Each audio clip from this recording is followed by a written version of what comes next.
Acceleration due to gravity means acceleration obtained by any object due to force of gravity. It is so important in science and day-to-day use that it has a dedicated English character small g.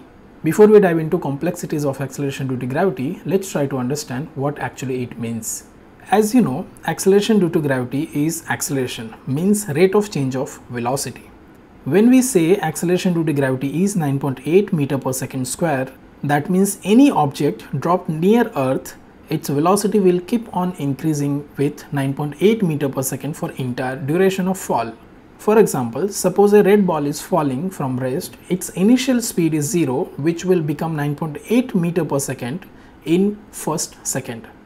In 2 seconds, it becomes 9.8 into 2 is equal to 19.6 meter per second. Further 3 seconds into the fall, its speed will become 9.8 into 3 is equal to 29.4 meter per second. And in 4th second, 9.8 into 4 is equal to 39.2 meter per second. So the object will touch the ground with a speed of 39.2 meter per second after 4 seconds of fall. In this example, we are considering only 4 seconds, but if we neglect the air resistance, it should keep on increasing by 9.8 meter per second as long as the object is falling. If you are enjoying the lecture up to now, let me introduce myself. Hello, my name is Dr. Upendra and you are watching EJEEPhysics. I am on a journey to make video lecture series for a better understanding of intermediate physics. You can watch other videos on the channel. Since you all are really smart, you know how to locate the other videos on this channel. So let's quickly go back to our video. You can see due to acceleration, the object covers more distance in 4th second compared to first 3 seconds. Now you understand what is the meaning of acceleration due to gravity. Let's try to understand why this occurs. As per Newton's second law, force is equal to mass into acceleration. F is equal to ma. Since mass is always constant, whenever force is applied to any mass, it accelerates. Since Earth exerts gravitational force on objects, it causes acceleration to the object. We know gravitational force is equal to m divided by r square, where capital G is the universal gravitation constant, capital M is the mass of the planet, small m is the mass of the object, where small r is the center distance between Earth's center and center of the object. If we substitute gravitation force in Newton's second law, then it becomes Gmm divided by r square is equal to mass times acceleration. If we remove the mass of object from both sides of equation, then it becomes acceleration is equal to Gm divided by r square. Since this acceleration is caused by gravity of Earth, it is called acceleration due to gravity and is denoted by small g. Therefore, small g is equal to Gm divided by r square. If you carefully observe this formula, you will understand there is no object mass included in this formula. That means every object will fall with the same speed irrespective of their masses. For example, a red ball, elephant and a football, if dropped from the same height, will fall with the same speed and touch the ground at the same time. No animals were harmed in this experiment. As you can see, this is just an animation. So it is clear that acceleration due to gravity is independent on the mass of the object. NASA astronaut David Scott during Apollo 15 mission verified this on the surface of Moon. Since Moon has no atmosphere, there is no air and hence there cannot be any air resistance. He dropped hammer and feather together, both objects touches the Moon surface at the same time. So hopefully these experiments were able to convince you that every object, irrespective of their masses, accelerates towards the Earth with the same rate. Up to now we have seen the basics of acceleration. Now let's see, is the acceleration due to gravity constant? The answer is no. Before we check all the factors influencing acceleration due to gravity, let's revisit the formula of acceleration due to gravity. G is equal to capital G capital M divided by r square. From above formula, it is clear that acceleration due to gravity is directly proportional to capital G, which is universal gravitation constant, which is constant everywhere, not only on this Earth but Moon, Sun, probably on other universes as well. Now the second term, capital M, is mass of the planets. So G is directly proportional to mass of the planets. This means planets with a different mass will have a different acceleration due to gravity. For example, on Earth's surface it is 9.8 meter per second square, but on Moon it is 1.62 meter per second square, which is 1/6 of Earth's surface. This means that 1 kg of weight on Earth will be just 165 grams on Moon. Just imagine, if your weight is 60 Newton on Earth, it would be just 10 Newton on the Moon. On the other hand, on Jupiter, acceleration is 24.79 meter per second square, nearly 2.52 times of Earth. So 1 kg on Earth will be 2.52 kg on Jupiter. Other than the mass of the planets, now let's see what are the factors affecting the acceleration due to gravity. There are 4 factors which affects the acceleration due to gravity. First is height above the Earth. Second, depth below the Earth. Third, shape of Earth. And fourth, rotation of Earth. Let us see the variation of G due to change in height.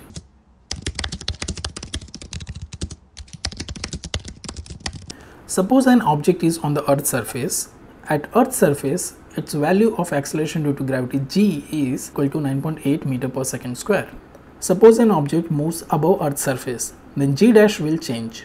G dash is equal to capital G, capital M divided by R square, where small r is the radius of Earth plus height. G dash can be written as G dash is equal to Gm divided by R plus H square. If capital R is taken out, G dash is equal to Gm divided by capital R square 1 plus H divided by R whole square. Since G is equal to Gm divided by R square, we can substitute in G dash equation and we can write G dash is equal to G divided by 1 plus H divided by R whole square. If we pay attention to the denominator of this equation 1 plus H divided by R, if height is positive and increases, denominator will always be greater than 1. Therefore, G dash above the Earth's surface will always be less than acceleration due to gravity value on the surface of the Earth.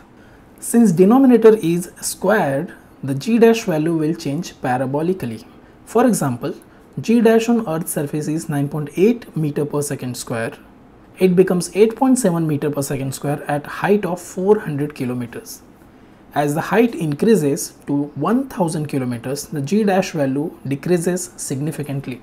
Around 500 kilometers of height above Earth's surface, G dash is equal to 3.06 meter per second square.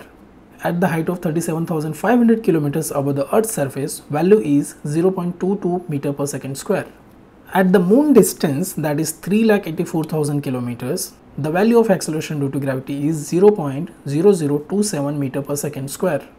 You can see if height is less, G value does not change that much, but if height increases very high, it changes significantly. For example, consider Earth is stationary and a red ball is moving away from the Earth's surface. For ease of understanding, consider a graph. The y-axis of graph gives value of G while x-axis gives the distance from the Earth center. Once the ball moves away from the surface of Earth, the G value decreases. If you see the graph carefully, initially the decrease is less, but as the distance increases, the value of G changes significantly. This is because of inverse square relation. Now let's see the variation of acceleration due to gravity due to depth inside the Earth.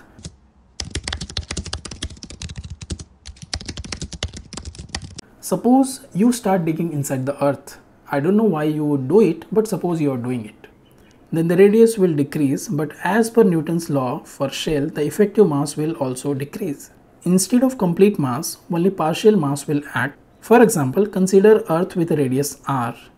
If you dig and put an object at a depth of d from surface of Earth, therefore depth d is equal to capital R minus small r, where capital R is the radius of Earth, while small r is the radius up to that position of the object.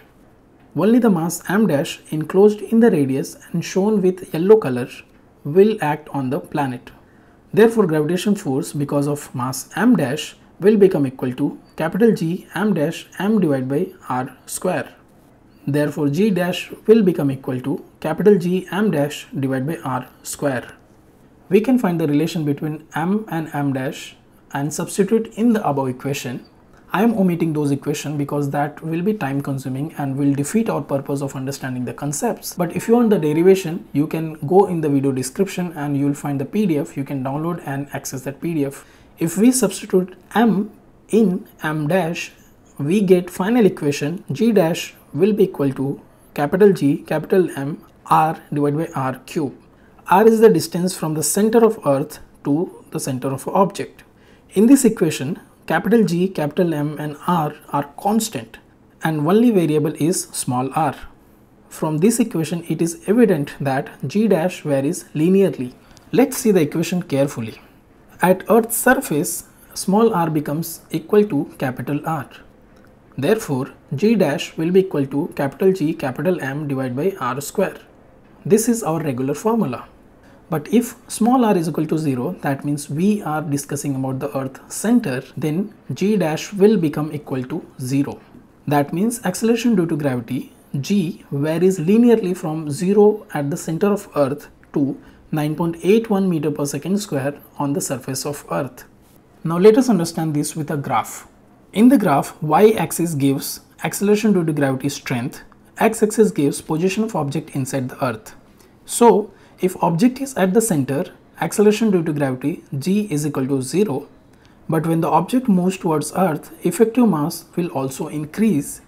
Therefore, the value of G increases linearly and becomes maximum at the surface of Earth. So now let us try to understand the change in acceleration due to gravity from Earth's center to the infinite distance. For our beautiful Earth, G is equal to 0 at Earth's center, which increases linearly up to Earth's surface.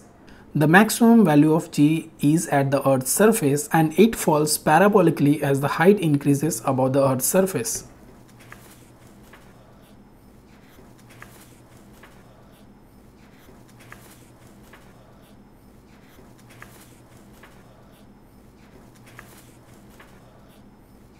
Instead of taking solid planets or sphere, now let us consider for a shell the variation of acceleration due to gravity from shell center to infinity. For any object kept inside a shell or a hollow sphere, the gravitation pull from all directions will cancel each other and net gravitation force on object will be 0. It should be 0 at any point inside the shell, therefore acceleration due to gravity should also be 0. So, for a shell or a hollow sphere, acceleration due to gravity will be 0 till the surface. It will be highest at the surface and will keep on decreasing parabolically as the height increases.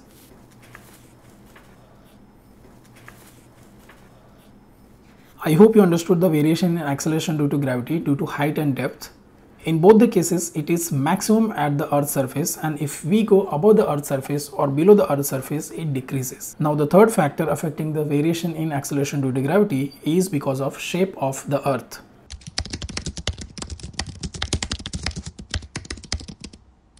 As you are aware that Earth is not a perfect sphere, but it is oval shaped. Its width is 21 kilometers more than its height. Since we all know G is equal to capital G, capital M divided by R square. Since radius at poles is less compared to equator, hence as per the above equation, G at poles is higher compared to equator. This is the reason why the weight of any person will marginally increase if he walks from equator to poles, while it will decrease if someone walks from poles to equator. Now finally, let us see variation in acceleration due to gravity due to rotation of the Earth.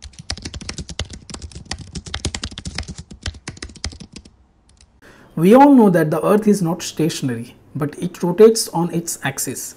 Suppose you are sitting on Earth with your mass small m, there is a centrifugal force acting on you due to rotation of Earth. This centrifugal force will try to throw us in the sky, but why are we not flying in the sky? Because of strong Earth gravitation force. I am going to write the final equation of G dash, because if I start deriving the equation, you will definitely lose the interest. If you want the complete derivation, you can see the description of the video and you can download the notes and you can access it. Therefore, G dash will become equal to G minus R omega square cos square phi. You are already familiar with small g, G dash and capital R. Phi is the angle between equator and line joining you from the center of Earth, while omega is the angular velocity of Earth rotation. So at equator, phi should be equal to 0. That means G dash will become equal to G minus capital R omega square. Therefore, G dash will always be less than G because Earth is always rotating and R omega square will always be positive. On the other hand, at poles, angle between equator and the object will become 90 degree. Therefore, equation becomes G dash is equal to G minus R omega square cos 90. Since cos 90 is equal to 0, therefore G dash will become equal to G. So at poles, acceleration due to gravity value will always be higher than compared to equator. So because of shape of Earth and rotation of Earth, acceleration due to gravity is always higher at poles compared to equator. So this is all you need to know about the acceleration due to gravity for your intermediate physics. So we have seen the different factors affecting the acceleration due to gravity, such as height above the Earth's surface, depth below the Earth's surface, shape of the Earth, as well as rotation of the Earth. In the next video, we are going to see the gravitation field and gravitation potential. If you have any suggestions or any complaint, please use the comment box. Thank you for watching the video and see you in the next video.